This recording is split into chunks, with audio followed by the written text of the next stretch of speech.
प्रथम वंशावली अध्याय 15। आहुरी दाऊद आपणा पाई दाऊद नगर रे अनेक गृह निर्माण कले आ परमेश्वर सिंधुक पाई एक स्थान प्रस्तुत करी तही पाई एक तंबू स्थापन कले। से समय दाऊद कहिले लेवीय मानक छड़ा आउ काहारी परमेश्वर सिंधुक बहिबा कर्तव्य नुहे, कारण परमेश्वर सिंधुक बहिबा पाई ओ चिरकाल ताहांकर परिचर्या करिया पाई सदाप्रभु सेमानकु मनोनीत करियछंती। एउतारे सदाप्रभुको सिंधुक निमंते दाऊद जेउ स्थान प्रस्तुत करथिले सेही स्थानकु ताहा आनिया पई से समस्त इस्राएल को जेरुसालेम रे एकत्र कले। आउ दाऊद हारोन संतानगणकु ओ लेवीय मानकु एकत्र कले। कहात संतानगण मध्यरे उरिएल प्रधान ओ ताहार भ्रातृगण 120 जन। मरारी संतानगण मध्यरे असाय प्रधान ओ ताहार भ्रातृगण 220 जन। गेर्शोम संतानगण मध्यरे जोएल प्रधान ओ ताहार भ्रातृगण 130 जन। इलिसाफन संतानगण मध्यरे समय प्रधान ओ ताहार भ्रातृगण 200 जन। हिब्रोन संतानगण मध्यरे इलिएल प्रधान ओ ताहार भ्रातृगण 80 जन। उसिएल संतानगण मध्यरे अमीनादब प्रधान ओ ताहार भ्रातृगण 112 जन।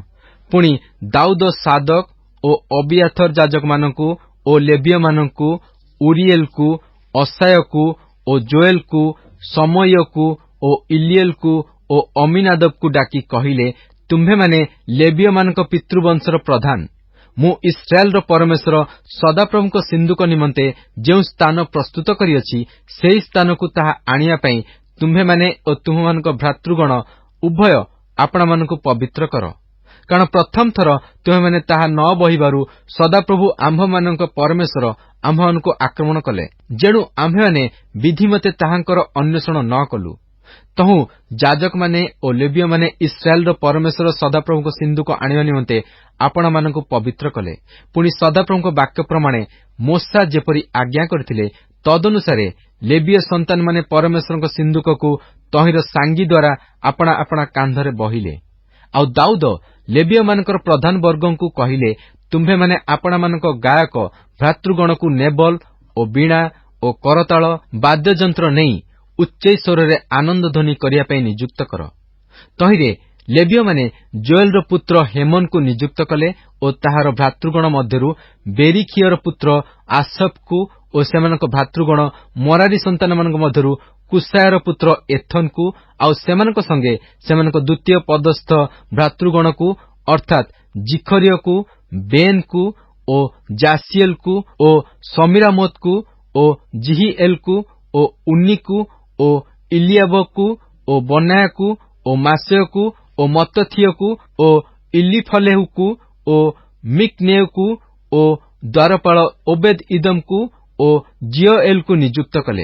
एही रूपे हेमन आसफ ओ एथन गायक माने पित्तलर करताल नहीं उच्च ध्वनि करिया पई, आउ जिखरिय असिएल ओ समीरामोत ओ जिहिएल ओ उन्नी ओ इलियाब ओ मासेय ओ बनाय नेबल नहीं अलामत स्वर बजाइबा पई, पुणी मत्तथिय ओ इलिफलेहु ओ मकनेय ओ ओबेद इदम ओ जियोएल ओ अससिय बीणा बजाई सिमिनित स्वर रे आरंभ करिया पई नियुक्त हेले।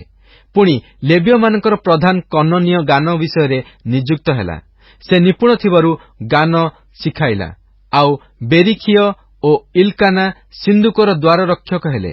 पुणी सबनिय ओ जोसाफट ओ नथनेल ओ अमासय ओ जिखरिय ओ बनाय ओ इलिएसर जाजक माने परमेश्वरक सिंधुक सम्मुखरे तुरी बजाइले। आउ ओबेद इदम ओ जिहिय सिंधुकर द्वार रक्षक हेले। तहु दाऊद ओ इस्राएल प्राचीन वर्ग ओ सहस्रपति माने ओबेद इदम रो गृहरु आनंद पूर्वक सदाप्रभुको नियम सिंधुक आनियाकु गले। पुणी जेउ लेवीय माने सदाप्रभुको नियम सिंधुक बहिले परमेश्वर सेमानकर सहाय्य करन्ते, सेमाने 7 बळद ओ 7 मेष बलिदान कले। आउ दाऊद ओ सिंधुक बाहक लेवीय माने ओ गायक मानक सहित गीत शिक्षक कननीय समस्ते शुभ्र क्षोमवस्त्रर चोगा पिंधिथिले। आउ दाऊदंकर देहरे शुभ्र क्षोमवस्त्रर एफोद थिला।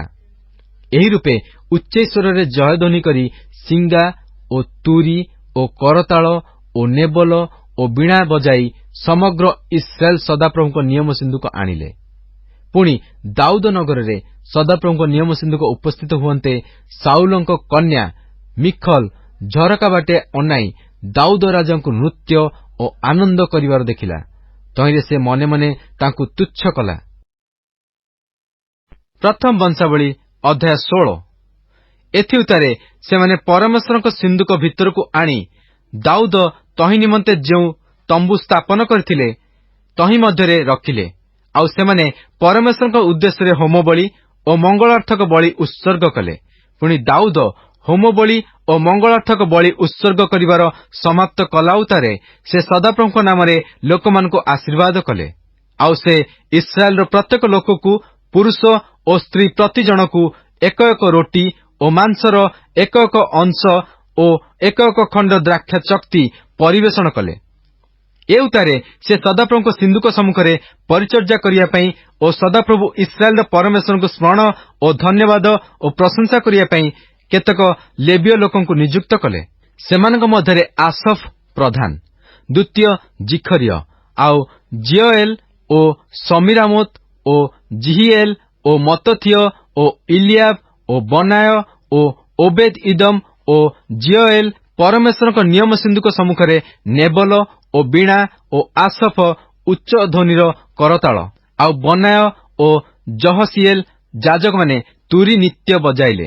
ଆଉ ସେହିଦିନ ଦାଉଦ ପ୍ରଥମେ ସଦାପ୍ରଭୁଙ୍କ ଉଦ୍ଦେଶ୍ୟରେ ଧନ୍ୟବାଦ କରିବାର ଭାର ଆସଫ ଓ ତାହାର ଭ୍ରାତୃଗଣର ହସ୍ତରେ ସମର୍ପଣ କଲେ। ସଦାପ୍ରଭୁଙ୍କୁ ଧନ୍ୟବାଦ ଦିଅ, ତାହାଙ୍କ ନାମରେ ପ୍ରାର୍ଥନା କର, ଲୋକମାନଙ୍କ ମଧ୍ୟରେ ତାହାଙ୍କ କ୍ରିୟା ସକଳ ଜଣାଅ, ତାହାଙ୍କ ଉଦ୍ଦେଶ୍ୟରେ ଗାନ କର, ତାହାଙ୍କ ଉଦ୍ଦେଶ୍ୟରେ ପ୍ରଶଂସା ଗାନ କର। ତୁମେମାନେ ତାହାଙ୍କର ସକଳ ଆଶ୍ଚର୍ଯ୍ୟ କର୍ମ ବିଷୟରେ କଥୋପକଥନ କର। ତୁମେମାନେ ତାହାଙ୍କ ପବିତ୍ର ନାମରେ ଦର୍ପ କର। ଯେଉଁମାନେ ସଦାପ୍ରଭୁଙ୍କର ଅନ୍ୱେଷଣ କରନ୍ତି ସେମାନଙ୍କ ଚିତ୍ତ ଆନନ୍ଦିତ ହେଉ। ତୁମେମାନେ ସଦାପ୍ରଭୁଙ୍କର ଓ ତାହାଙ୍କ ଶକ୍ତିର ଅନ୍ୱେଷଣ କର। ସର୍ବଦା ତାହାଙ୍କ ମୁଖର ଅନ୍ୱେଷଣ କର। ହେ ତାହାଙ୍କ ଦାସ ଇସ୍ରାଏଲର ବଂଶ, ହେ ଯାକୁବର ସନ୍ତାନଗଣ, ତାହାଙ୍କର ମନୋନୀତ ଲୋକ, ତୁମେମାନେ ତାହାଙ୍କ କୃତ ଆଶ୍ଚର୍ଯ୍ୟ କ୍ରିୟା, ତାହାଙ୍କ ଅଦ୍ଭୁତ ଲକ୍ଷଣ ଓ ତାହାଙ୍କ ମୁଖ ନିର୍ଗତ ଶାସନ ସକଳ ସ୍ମରଣ କର। ସେ ସଦାପ୍ରଭୁ ଆମ୍ଭମାନଙ୍କର ପରମେଶ୍ୱର ଅଟନ୍ତି। ତାହାଙ୍କର ଶାସନ ସମୁଦାୟ ପୃଥିବୀରେ ପ୍ରଚଳିତ ଅଛି। ତାହାଙ୍କ ନିୟମ ଚିରକାଳ ସ୍ମରଣ କର। ସେହି ବାକ୍ୟ ସେ ସହସ୍ର ପୁରୁଷ ପରମ୍ପରା ପ୍ରତି ଆଦେଶ କରିଅଛନ୍ତି। ସେହି ନିୟମ ସେ ଅବ୍ରାହ୍ମଙ୍କ ସଙ୍ଗେ କରିଥିଲେ ଓ ସେହି ଶପଥ ସେ ଇସାକଙ୍କ ପ୍ରତି କରିଥିଲେ।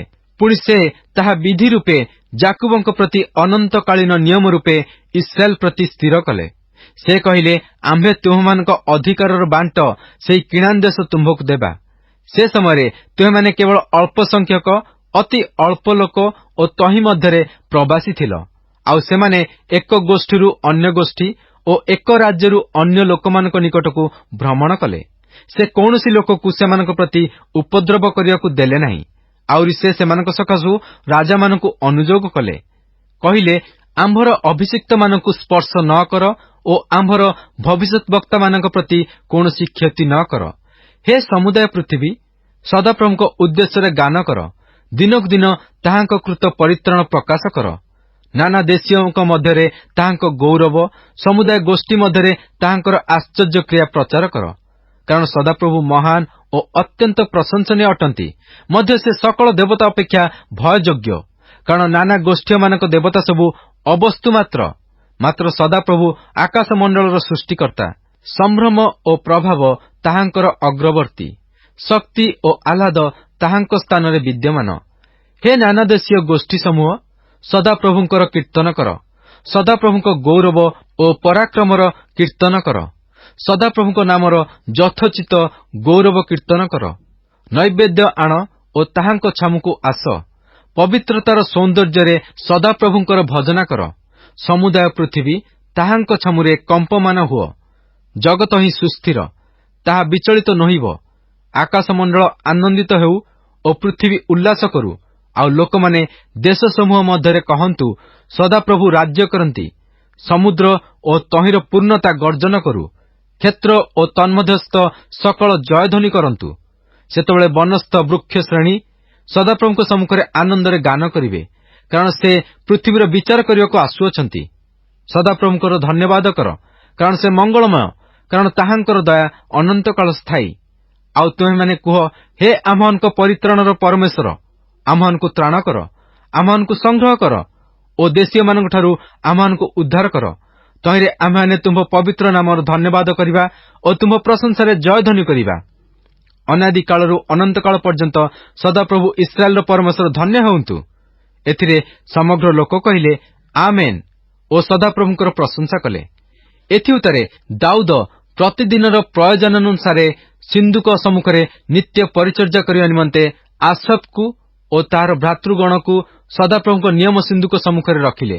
ଆଉ ଓବେଦ ଇଦମ ଓ ସେମାନଙ୍କର 68 ଜଣ ଭ୍ରାତା ମଧ୍ୟ ଜିଦୁଥୁନର ପୁତ୍ର ଓବେଦ ଇଦମ ଆଉ ହୋସା ଦ୍ୱାରପାଳ ହେଲେ। ଆଉ ଇସ୍ରାଏଲ ପ୍ରତି ଆଦିଷ୍ଟ ସଦାପ୍ରଭୁଙ୍କ ବ୍ୟବସ୍ଥାର ସମସ୍ତ ଲିଖନ ପ୍ରମାଣେ ସଦାପ୍ରଭୁଙ୍କ ଉଦ୍ଦେଶ୍ୟରେ ହୋମବେଦୀ ଉପରେ ନିତ୍ୟ ପ୍ରାତଃକାଳୀନ ଓ ସନ୍ଧ୍ୟାକାଳୀନ ହୋମବଳି ଉତ୍ସର୍ଗ କରିବା ପାଇଁ ସାଦୋକ ଯାଜକ ଓ ତାହାର ଯାଜକ ଭ୍ରାତୃଗଣ ଗିବିଓନସ୍ଥ ଉଚ୍ଚସ୍ଥଳୀରେ ସଦାପ୍ରଭୁଙ୍କ ଆବାସ ସମ୍ମୁଖରେ ରହିଲେ।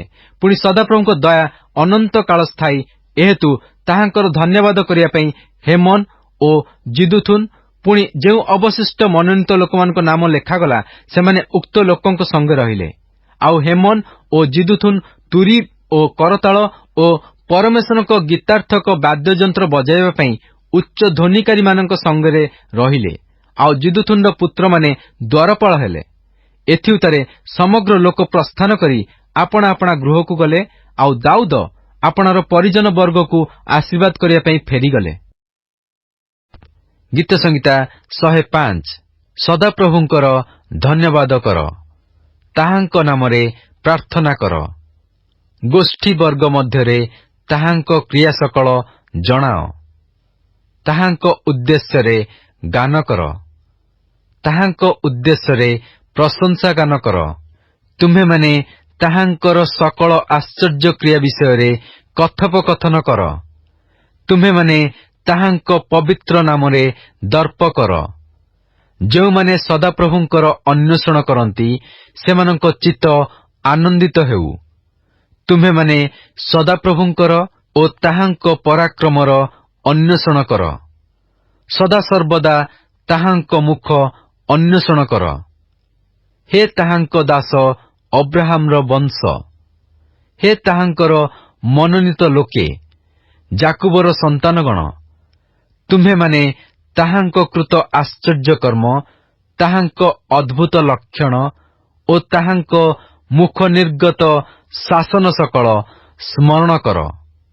ସେ ସଦାପ୍ରଭୁ ଆମ୍ଭମାନଙ୍କର ପରମେଶ୍ୱର ଅଟନ୍ତି। ତାହାଙ୍କର ଶାସନ ସମୁଦାୟ ପୃଥିବୀରେ ପ୍ରଚଳିତ।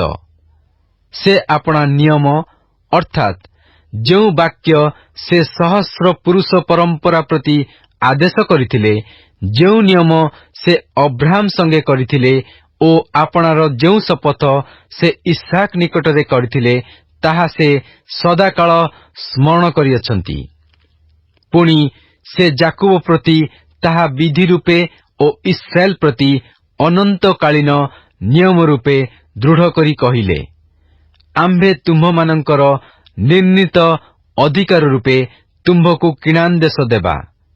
ସେହି ସମୟରେ ସେମାନେ ସଂଖ୍ୟାରେ ଅଳ୍ପ ଲୋକ ଓ ଅତି ଅଳ୍ପ ପୁଣି ସେହି ଦେଶରେ ପ୍ରବାସୀ ଥିଲେ। ଆଉ ସେମାନେ ଗୋଷ୍ଠୀରୁ ଗୋଷ୍ଠୀ ନିକଟରେ, ଏକ ରାଜ୍ୟରୁ ଅନ୍ୟ ବଂଶ ନିକଟରେ ଭ୍ରମଣ କଲେ। ସେ ସେମାନଙ୍କର ଉପଦ୍ରବ କରିବାକୁ କୌଣସି ମନୁଷ୍ୟକୁ ଅନୁମତି ଦେଲେ ନାହିଁ। ଆହୁରି ସେ ସେମାନଙ୍କ ସକାଶେ ରାଜଗଣକୁ ଅନୁଯୋଗ କରି କହିଲେ, ଆମ୍ଭ ଅଭିଷିକ୍ତମାନଙ୍କୁ ସ୍ପର୍ଶ କର ନାହିଁ ଓ ଆମ୍ଭ ଭବିଷ୍ୟତ ବକ୍ତାଗଣର କୌଣସି କ୍ଷତି କର ନାହିଁ। ଅନନ୍ତର ସେ ଦେଶରେ ଦୁର୍ଭିକ୍ଷ ଆଜ୍ଞା କଲେ। ସେ ଭକ୍ଷ୍ୟରୂପ ସମଗ୍ର ଯଷ୍ଟି ଭଗ୍ନ କଲେ। ସେ ସେମାନଙ୍କ ଆଗରେ ଏକ ମନୁଷ୍ୟକୁ ପଠାଇଲେ। ଯୋସେଫ ଦାସ ହେବା ପାଇଁ ବିକ୍ରୀତ ହେଲା। ସେମାନେ ବେଡ଼ିରେ ତାହାର ଚରଣକୁ ଦୁଃଖ ଦେଲେ। ସେ ଲୌହ ଶୃଙ୍ଖଳରେ ରଖାଗଲା। ଶେଷରେ ତାହାର ବଚନ ସଫଳ ହେଲା। ସଦାପ୍ରଭୁଙ୍କ ବାକ୍ୟ ତାହାକୁ ପରୀକ୍ଷା କଲା। ତହୁଁ ରାଜା ଲୋକ ପଠାଇ ତାହାକୁ ମୁକ୍ତ କଲା। ନରପତି ତାହାକୁ ମୁକ୍ତ କରି ଛାଡ଼ିଦେଲା। ସେ ଆପଣାର ଅଧିପତିମାନଙ୍କୁ ଇଚ୍ଛାନୁସାରେ ବନ୍ଧନ କରିବା ପାଇଁ ଓ ଆପଣାର ମନ୍ତ୍ରୀମାନଙ୍କୁ ଜ୍ଞାନ ଶିକ୍ଷା ଦେବା ପାଇଁ ତାହାକୁ ଆପଣା ଗୃହର ପ୍ରଭୁ ଓ ଆପଣା ସକଳ ସମ୍ପତ୍ତିର କର୍ତ୍ତା କଲା। ଇସ୍ରାଏଲ ମଧ୍ୟ ମିଶର ଦେଶକୁ ଆସିଲା ଓ ଯାକୁବ ହାମ୍ ଦେଶରେ ପ୍ରବାସ କଲା। ଅନନ୍ତର ସେ ଆପଣା ଲୋକମାନଙ୍କୁ ଅତିଶୟ ବୃଦ୍ଧି କଲେ ଓ ସେମାନଙ୍କ ବିପକ୍ଷଗଣ ଅପେକ୍ଷା ସେମାନଙ୍କୁ ବଳବାନ କଲେ। ସେ ଆପଣା ଲୋକମାନଙ୍କୁ ଘୃଣା କରିବା ପାଇଁ ଓ ଆପଣା ଦାସମାନଙ୍କ ସହିତ ଧୂର୍ତ୍ତ ବ୍ୟବହାର କରିବା ପାଇଁ ସେମାନଙ୍କ ମନ ପରିବର୍ତ୍ତନ କଲେ। ସେ ଆପଣା ସେବକ ମୋଶାଙ୍କୁ ଓ ଆପଣା ମନୋନୀତ ହାରୋଣଙ୍କୁ ପଠାଇଲେ। ସେମାନେ ଲୋକମାନଙ୍କ ମଧ୍ୟରେ ତାହାଙ୍କର ବିବିଧ ଲକ୍ଷଣ ଓ ହାମ୍ ଦେଶରେ ନାନା ଅଦ୍ଭୁତ କର୍ମ ପ୍ରକାଶ କଲେ। ସେ ଅନ୍ଧକାର ପଠାଇ ଦେଶକୁ ଅନ୍ଧକାରମୟ କଲେ। ଆଉ ସେମାନେ ତାହାଙ୍କ ବାକ୍ୟର ବିରୁଦ୍ଧାଚରଣ କଲେ ନାହିଁ।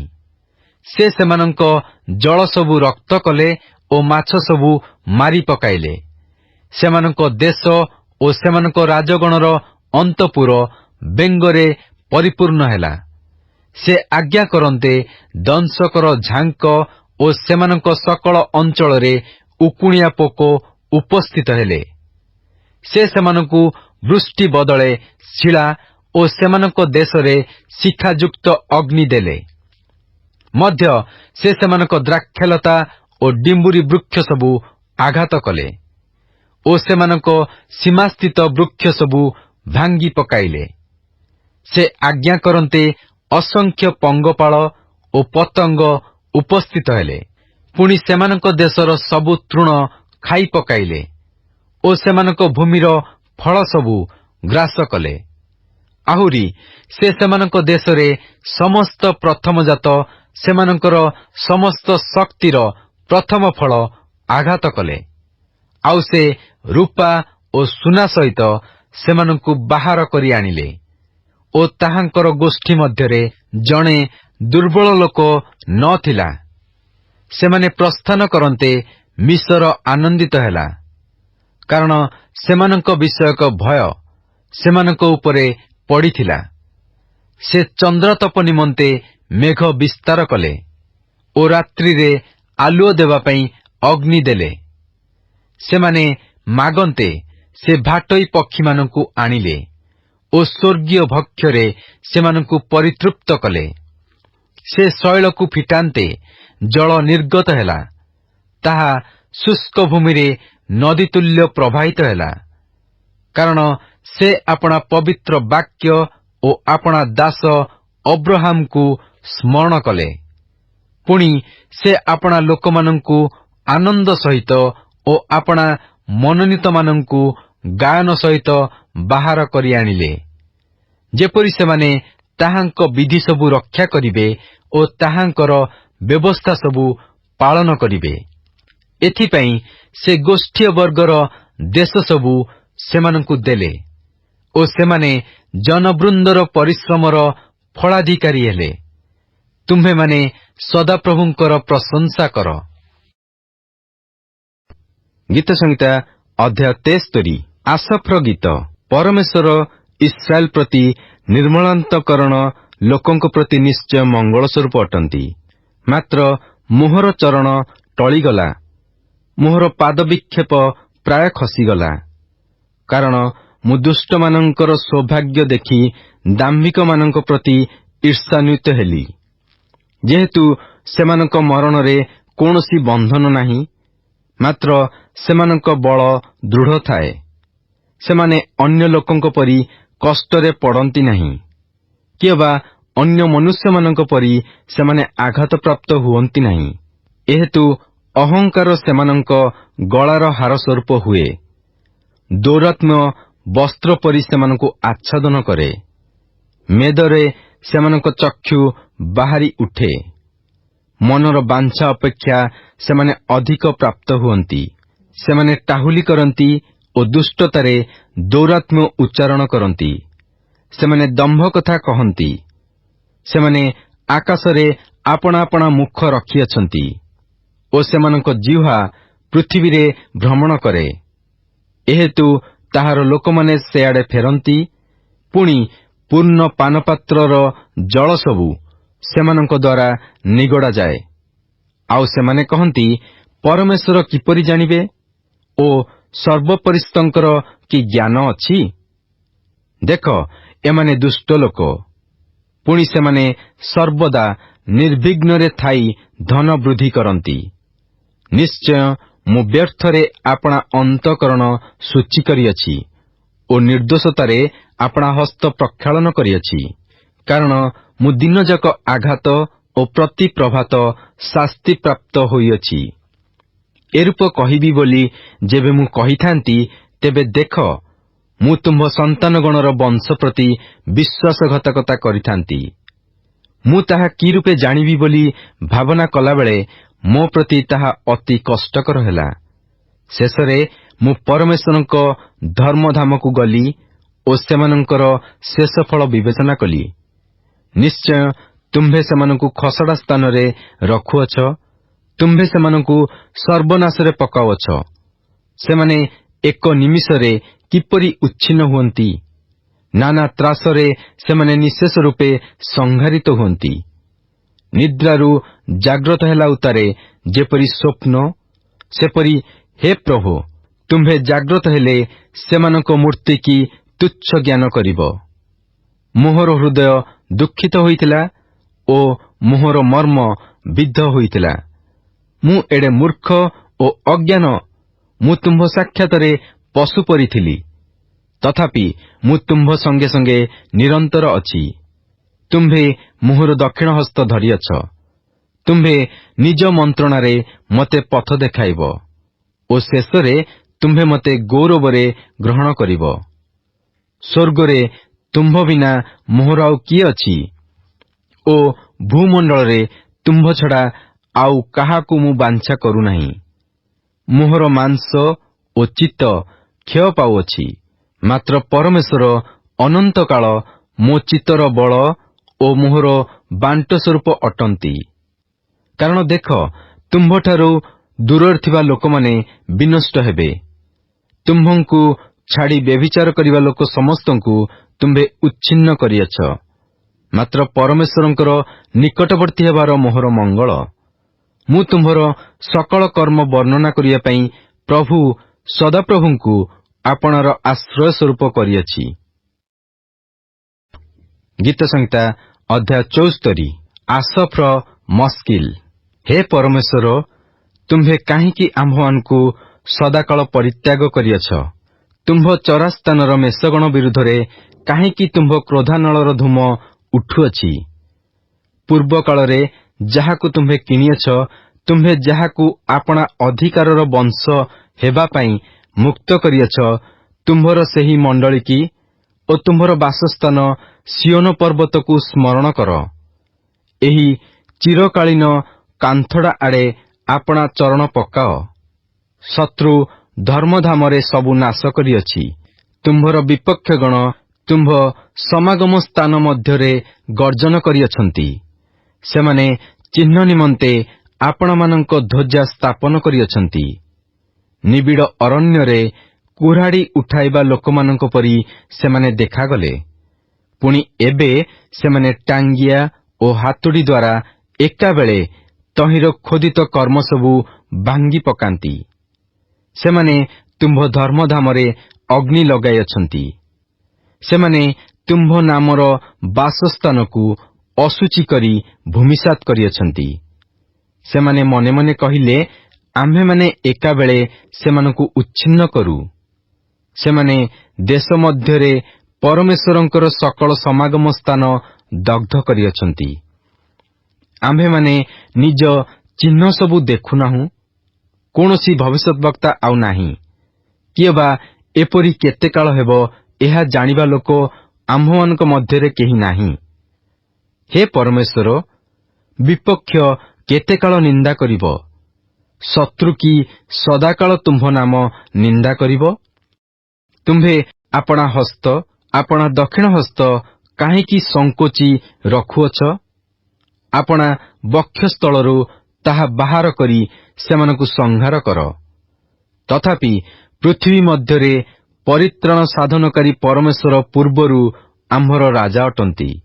ତୁମ୍ଭେ ଆପଣା ପରାକ୍ରମରେ ସମୁଦ୍ରକୁ ଦୁଇ ଭାଗ କଲ।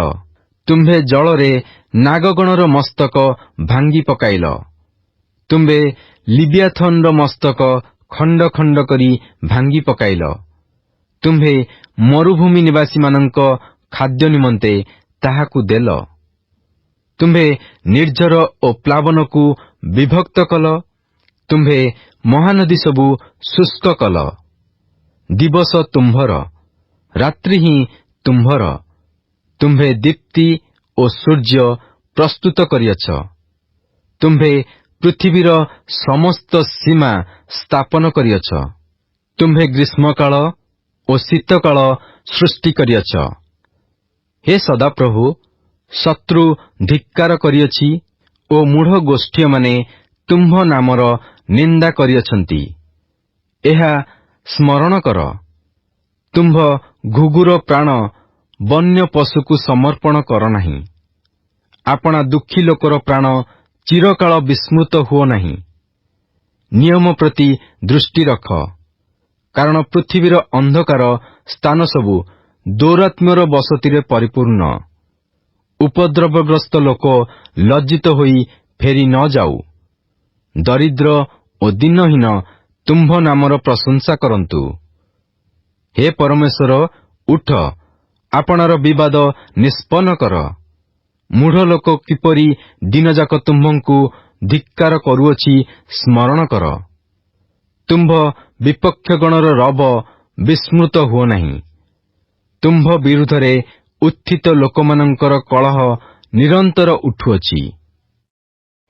ଗୀତ ସଂହିତା ଅଧ୍ୟାୟ 75। ପ୍ରଧାନ ବାଦ୍ୟକର ନିମନ୍ତେ ଏକ ଗୀତ।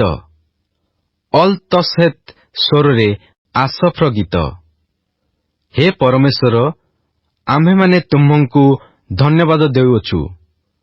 ଆମ୍ଭେମାନେ ତୁମ୍ଭଙ୍କୁ ଧନ୍ୟବାଦ ଦେଉଅଛୁ, କାରଣ ତୁମ୍ଭ ନାମ ନିକଟବର୍ତ୍ତୀ। ଲୋକମାନେ ତୁମ୍ଭର ଆଶ୍ଚର୍ଯ୍ୟ କ୍ରିୟା ସକଳ ବର୍ଣ୍ଣନା କରନ୍ତି। ଆମ୍ଭେ ନିରୂପିତ ସମୟ ପ୍ରାପ୍ତ ହେଲେ ଯଥାର୍ଥ ରୂପେ ବିଚାର କରିବା। ପୃଥିବୀ ଓ ତନ୍ନିବାସୀ ସମସ୍ତେ ତରଳି ଯାଉଅଛନ୍ତି। ଆମ୍ଭେ ତହିଁର ସ୍ତମ୍ଭ ସକଳ ସ୍ଥାପନ କରିଅଛୁ। ଆମ୍ଭେ ଗର୍ବିକି କହିଲୁ, ଗର୍ବାଚରଣ କର ନାହିଁ।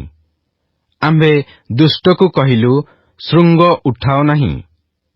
ତୁମ୍ଭମାନଙ୍କ ଶୃଙ୍ଗ ଊର୍ଦ୍ଧ୍ୱକୁ ଉଠାଅ ନାହିଁ। ଶକ୍ତଗ୍ରୀବ ହୋଇ କଥା କୁହ ନାହିଁ। କାରଣ ପୂର୍ବ ଦିଗରୁ କି ପଶ୍ଚିମ ଦିଗରୁ କିଏ ବା ଦକ୍ଷିଣ ଦିଗରୁ ଉନ୍ନତି ଆସେ ନାହିଁ। ମାତ୍ର ପରମେଶ୍ୱର ବିଚାରକର୍ତ୍ତା ଅଟନ୍ତି। ସେ ଏକକୁ ଅବନତ ଓ ଅନ୍ୟକୁ ଉନ୍ନତ କରନ୍ତି। ଯେହେତୁ ସଦାପ୍ରଭୁଙ୍କ ହସ୍ତରେ ଏକ ପାନପାତ୍ର ଅଛି ଓ ଦ୍ରାକ୍ଷାରସରୁ ଫେଣ ବାହାରୁଅଛି, ତାହା ମିଶ୍ରିତ ଦ୍ରବ୍ୟରେ ପୂର୍ଣ୍ଣ ଓ ସେ ତହିଁରୁ ଢାଳି ଦିଅନ୍ତି। ନିଶ୍ଚୟ ପୃଥିବୀର ଦୁଷ୍ଟ ଲୋକ ସମସ୍ତେ ତହିଁର ଖାଦ ନିଗାଡ଼ି ପିଇବେ। ମାତ୍ର ମୁଁ ସଦାକାଳ ପ୍ରଚାର କରିବି। ମୁଁ ଯାକୁବର ପରମେଶ୍ୱରଙ୍କର ପ୍ରଶଂସା ଗାନ କରିବି। ଆମ୍ଭେ ଦୁଷ୍ଟମାନଙ୍କ ଶୃଙ୍ଗ ସବୁ କାଟି ପକାଇବା, ମାତ୍ର ଧାର୍ମିକମାନଙ୍କ ଶୃଙ୍ଗ ଉଚ୍ଚୀକୃତ ହେବ। ଗୁଡ୍ ମର୍ଣ୍ଣିଂ ଆଣ୍ଡ ପ୍ରେଜ୍ ଦ ଲର୍ଡ। ଆଜି ବାଇବଲ ପଠନ ଦିନ ସଂଖ୍ୟା 147, ବୁଧବାର। ଆଜି ଆମ୍ଭେମାନେ ପ୍ରଥମ ବଂଶାବଳୀ 15 ପର୍ବ ଓ 16 ପର୍ବକୁ ପାଠ କରିଅଛୁ। ତତ୍ ସହିତ ଆମ୍ଭେମାନେ ଗୀତ ସଂହିତା 105 ପର୍ବ, ପୁଣି ଗୀତ ସଂହିତା 73 ପର୍ବଠାରୁ 75 ପର୍ବ ପର୍ଯ୍ୟନ୍ତ ମଧ୍ୟ ପାଠ କରିଅଛୁ। ଆସନ୍ତୁ ପଠିତ ଶାସ୍ତ୍ରାଂଶର ସାରାଂଶକୁ ବୁଝିବା ପାଇଁ ଚେଷ୍ଟା କରିବା। ସଦାପ୍ରଭୁ ଓବେଦ ଇଦୋମର ଗୃହକୁ ଆଶୀର୍ବାଦ କରିଅଛନ୍ତି। ଏହି ସମ୍ବାଦ ପାଇ ଦାଉଦ ଈଶ୍ୱରଙ୍କ ସ୍ଥିରୀକୃତ ବିଧି ଅନୁସାରେ ନିୟମ ସିନ୍ଦୁକକୁ ଜେରୁସାଲେମକୁ ନେଇ ଆସିଥିଲେ। ଏଥି ଉତ୍ତାରେ ସେ ଉପାସକ ଓ ତମ୍ବୁର ସେବକମାନଙ୍କୁ ନିଯୁକ୍ତ କରିବା ସହିତ ଉପାସନା ଓ ବଳିଦାନର ବିଧି ସବୁ ସ୍ଥାପନ କଲେ। ଦାଉଦଙ୍କ ସ୍ୱର୍ଣ୍ଣ ଯୁଗ ସାଙ୍ଗକୁ ଦାଉଦଙ୍କ ରାଜପ୍ରାସାଦର ନିର୍ମାଣ ଓ ଜେରୁସାଲେମକୁ ନିୟମ ସିନ୍ଦୁକ ଆଣିବା ବିଷୟ ଆମେ ପ୍ରଥମ ଓ ଦ୍ୱିତୀୟ ସାମୁଏଲରେ ମଧ୍ୟ ପାଠ କଲୁ ଓ ବର୍ତ୍ତମାନ ଆମେ ଗୀତ ସଂହିତାର ଯେଉଁ ପର୍ବଗୁଡ଼ିକୁ ପାଠ କରିନାହୁଁ ସେଗୁଡ଼ିକୁ ମଧ୍ୟ ଏଠାରେ ପାଠ କରିବା, କାରଣ ସେହି ଗୀତ ସଂହିତା ଗୁଡ଼ିକ ଏହି ପ୍ରସଙ୍ଗରେ ବା ଏହି ସମୟରେ ଲିଖିତ ଅଟେ। ଆସନ୍ତୁ ଗୀତ ସଂହିତା 105 ପର୍ବକୁ ବୁଝିବାକୁ ଚେଷ୍ଟା କରିବା। ଏହା ନିୟମ ସିନ୍ଦୁକ ଅଣାଯିବା ସମୟର ଗୋଟିଏ ଗୀତ। ଠିକ୍ ଦାଉଦଙ୍କ ପରି ଏଜ୍ରା ମଧ୍ୟ ମନ୍ଦିର ମଧ୍ୟରେ ଏକ ଉପାସନାର ପରମ୍ପରାକୁ ପ୍ରତିଷ୍ଠା କରିବା ପାଇଁ ନିଶ୍ଚିତ ଭାବରେ ଇଚ୍ଛା କରୁଥିବେ। ଆମେ ଏହାକୁ ଠିକ୍ ଦାଉଦ ଏବଂ ଏଜ୍ରାଙ୍କ ପରି ହୃଦୟରେ ପାଠ କରିବା ଆବଶ୍ୟକ। ଗୀତ ସଂହିତା 73 ପର୍ବଠାରୁ 75 ପର୍ବର ସାରାଂଶ ଏହି ପ୍ରକାର। ଏହି ଗୀତ ଗୁଡ଼ିକ ପ୍ରଶଂସା ଓ ଉପାସନା ପାଇଁ ଉପାସନା ଦଳର ନେତା ଆସଫଙ୍କ ଦ୍ୱାରା ରଚନା କରାଯାଇଛି। ଧାର୍ମିକର ଦୁଃଖ ଭୋଗ, ଦୁଷ୍ଟର ସମୃଦ୍ଧି, ବିଜାତୀୟମାନଙ୍କ ଦ୍ୱାରା ଈଶ୍ୱରଙ୍କ ମନ୍ଦିର ବିନଷ୍ଟ ହେବା ଓ ଶତ୍ରୁ ଦେଶଗୁଡ଼ିକର ଧମକ ସମ୍ବନ୍ଧୀୟ ବିବାଦର ଉତ୍ତର ଉପାସନା ମାଧ୍ୟମରେ ପ୍ରାପ୍ତ ହୁଏ ବୋଲି ଆସଫ ତାଙ୍କ ଗୀତରେ ପ୍ରକାଶ କରିଅଛନ୍ତି। କେବଳ ଈଶ୍ୱର ହିଁ ସମଗ୍ର ଜଗତର ଏକମାତ୍ର ରାଜା ବା କର୍ତ୍ତା ଅଟନ୍ତି, ଏହା ତାହାର ଏକ ସ୍ୱୀକାରୋକ୍ତି ଅଟେ। ଏହା ଥିଲା ଆଜିର ପଠିତ ଶାସ୍ତ୍ରାଂଶର ସାରାଂଶ। ଖ୍ରୀଷ୍ଟଙ୍କ ଠାରେ ଏକତ୍ର ଏହା କି ଆଶୀର୍ବାଦର ବିଷୟ ଅଟେ। ପ୍ରଭୁ ଆଜିର ପଠନରେ ଆମ ସମସ୍ତଙ୍କୁ ଆଶୀର୍ବାଦ କରନ୍ତୁ।